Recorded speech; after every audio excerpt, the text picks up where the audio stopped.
Last week, the world grieved as a string of terrorist attacks hit Paris, France, killing 129 people and injuring 350 more. This tragedy reminded us that, despite what some people say, global terrorism is a very real threat. Sadly, while many of us were grieving for France, it became business as usual for politicians. Immediately, politicians were blaming Islam rather than terrorists for the attacks. Sadly, this is par for the course nowadays. Instead of collectively figuring out how to eliminate terror groups like ISIS, we waste our time trying to get the Muslim world to denounce terrorism. Of course, 99% of Muslims don't support groups like ISIS, just like most Christians don't support the KKK or Westboro Church. Those groups don't represent mainstream Islam. In fact, those groups like ISIS actually kill more people of their own faith than other faiths. They are terrorists, they are thugs, they are not Muslims. After the attacks, we also saw opportunistic politicians using the attacks as an excuse to deny refugees access to the country.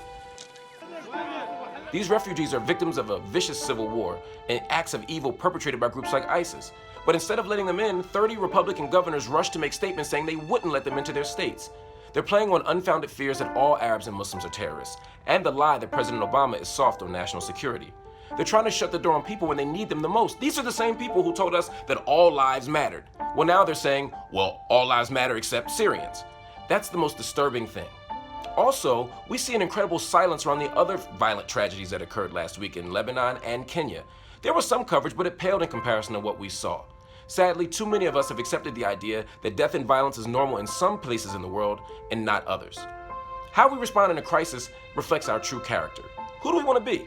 Do we want to be prisoners to fear, hate, and ignorance? Or do we want to turn the current moment of pain into power? Do we want to finally live up to our promises of freedom, democracy, and justice? The answer is up to us. All of us. For BET News, I'm Mark Lamont Hill.